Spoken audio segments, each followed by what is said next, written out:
So let us now consider problem number 2 for Newton's law of cooling. So we are going to apply this formula dito sa problem number 2 natin. So in a murder investigation, a corpse was found by a detective at exactly 8 p.m. So at 8 p.m. daw, meron siyang natagpuan na bangkay yung detective dito sa problem. So let's say that at 8 p.m., that will become our reference time. So meaning to say at 8 p.m., let that be at time is equals to 0. Being alert, the detective also measured the body temperature and found it to be 70 degrees Fahrenheit. So at 8 p.m., yung temperature ng bangkay is 70 degrees Fahrenheit. So applying etong formula natin. So yung temperature natin at time t is equal to 0 at 8 p.m. that is 70 degrees Fahrenheit minus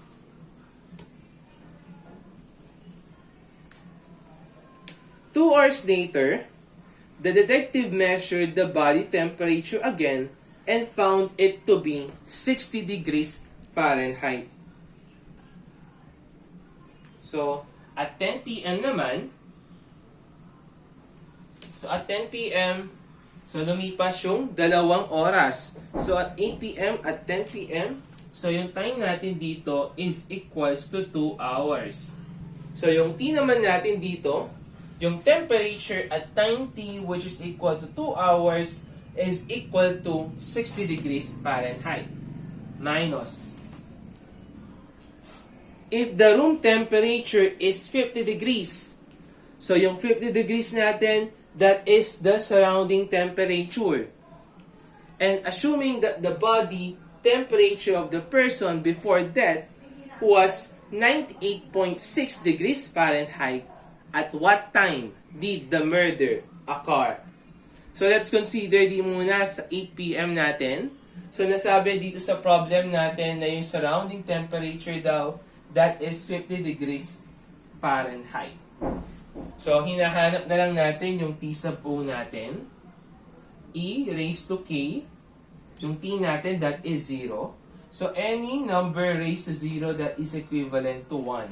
So makukuha na ngayon natin yung T sub O natin, which is equal to 20. Referring to at 10 p.m., so meron tayong temperature after 2 hours na 60 degrees Fahrenheit, yung surrounding temperature na 50, yung value ng T sub O natin which is equal to 20, E raised to K multiplied by 2. So that will become 60 minus 50, that will become 10. So i-divide natin by 20 yung buong equation natin. So, matitira na lang yung e raised to k2. So, magna-natural logarithm lang tayo dito. And then, makukuha na natin yung value ng k natin. Wherein k is equal to negative 0.34657. Next naman is, hahanapin na natin yung time of death. So, let us solve for the time of death.